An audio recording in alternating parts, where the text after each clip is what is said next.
আসসালামু আলাইকুম। শৌখিন আঙ্গুর চাষী গ্রুপের পক্ষ থেকে সবাইকে স্বাগতম। আশা করি আপনারা সবাই ভালো আছেন। আজ আজ একটা নতুন বিষয় নিয়ে আলোচনা করব আপনাদের সাথে। সেটা হচ্ছে ছোট্ট এই জিও ব্যাগে আঙ্গুর গাছ কিভাবে মাচা তৈরি ছাড়াই আঙ্গুর ফল ফলানো যায় সেটারই একটা মাধ্যম। জানি না কতটুকু সাকসেস হবে, তবুও চেষ্টা করে যাচ্ছি। যদিও গাছটা আমার ছোট, সেহেতু এখনও পূর্ণাঙ্গ শেপ দেওয়া সম্ভব হয়নি। এই পদ্ধতিতে আঙ্গুর চাষ করলে আমার মনে হয় একবারে গাছের নিচ অংশ অর্থাৎ গোড়া থেকেই ফল নেওয়া সম্ভব। কারণ এই সাইড ব্রাঞ্চ থেকে, এখান থেকে যখন ব্রাঞ্চ এই যে বের হচ্ছে, এটা যখন বের হবে তখন আমরা এটা উপর দিকে উঠিয়ে দিব, এবং যখন ফল নেওয়ার সময় হবে তখন আমরা ঠিক এখান থেকে রিকাট করে দিব। এখান থেকে আমরা সাইড ব্রাঞ্চগুলো প্রুনিং করে দিব। আশা করছি এখান থেকেই তাহলে আমাদের পুরা মাথা পর্যন্ত, ঠিক এই পর্যন্ত আমরা গাছটাকে ঘুরিয়ে ঘুরিয়ে উঠাবো, এবং অল্প জায়গায় অধিক কিভাবে ফল নেওয়া যায় সেটাই আমরা নেওয়ার চেষ্টা করব। তো প্রাথমিক অবস্থায় আমরা মোট 6টা গাছে এই পদ্ধতি অবলম্বন করছি। দেখা যাক কি হয়। ইনশাল্লাহ আপনাদেরকে নিয়মিত আপডেট দেব। এই বৈরী আবহাওয়ায় গাছগুলো তেমন একটা বৃদ্ধি পাচ্ছে না। আশা করছি আবহাওয়া ভালো হলে গাছগুলো খুবই দ্রুত বৃদ্ধি পাবে, এবং সেভাবেই আমরা পরিচর্যা শুরু করেছি।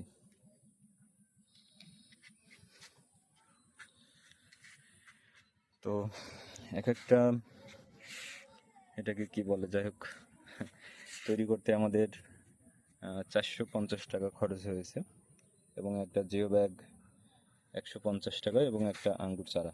মোট দেখা যাচ্ছে যে পুরো আমার একটা সেট তৈরি করতে প্রায় 800 থেকে 1000 টাকা খরচ হয়েছে। তো দেখার বিষয় এখানে কেমন হয়। ইনশাআল্লাহ আগামী বছরে আমরা ফলের আশা করছি। গাছগুলো বেশ অনেকটাই বড়।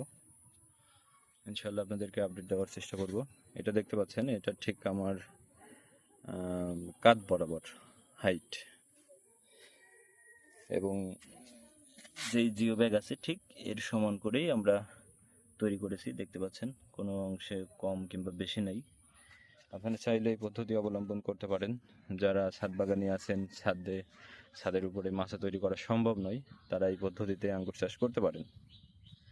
আমার ছাদের উপরে যেহেতু মাচা আছে, তবুও আমি এগুলো মাচার উপরে না উঠিয়ে সহজে বহন করা যায়, এবং দেখা যাচ্ছে কোনো এক সময় ফল সহ এই গাছটা যদি সেল করতে হয় তাহলে ঠিক এইভাবে এই সেটআপে আমরা এটা সেল করতে পারবো। এই জন্য এই পদ্ধতি অবলম্বন করা। দেখা যাক কেমন হয়, আপনারা দোয়া করবেন। এছাড়াও আমার বাগানে অনেকগুলা কমলার গাছ আছে। গাছগুলো ছোটোখাটো এবং ছোপালু করার জন্য আমরা কিছুদিন আগে প্রুনিং করে দিয়েছিলাম। দেখতে পাচ্ছেন খুব সুন্দর ঝোপালো হয়েছে আলহামদুলিল্লাহ। প্রতিটা গাছ, এখানে আমার বেশ কয়েকটা গাছ আছে। এটা অ্যাফোরার ম্যান্ডারিন। এখানে দেখতে পাচ্ছেন এটা হচ্ছে থাইটু। এটা হচ্ছে থাইটু। এখানে একটা আছে, এটা হচ্ছে কাশ্মীরি কেনু। দেখতে পাচ্ছেন, এই যে আরো একটা, এটা হচ্ছে পাকিস্তানি কমলা। এদিকে আরো একটা আছে, এটা হচ্ছে কাশ্মীরি কেনু। তো গাছগুলা খুবই স্বাস্থ্যবান আলহামদুলিল্লাহ, কোনো সমস্যা নাই, এবং সুন্দর ঝোপালো হয়েছে যেমনটা করতে চেয়েছিলাম। তো দেখার বিষয় কতদিনে ফল পাই। তো ছাদের গাছগুলো যদি অতিরিক্ত বড় হয়ে যায় তাহলে অতিরিক্ত বৃষ্টি কিংবা ঝড়ে ক্ষতিগ্রস্ত হতে পারে।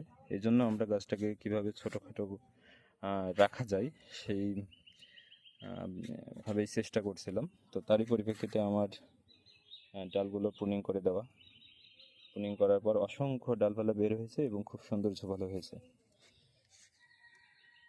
তো সবাই ভালো থাকবেন, সুস্থ থাকবেন। আজ এই পর্যন্তই। ইনশাআল্লাহ পরবর্তীতে আমরা আবারও আপডেট দিব আমাদের গাছগুলোর কী অবস্থা, কিংবা এই পদ্ধতিতে আসলে ফল নেওয়া সম্ভব হয় কিনা। তো আসসালামু আলাইকুম।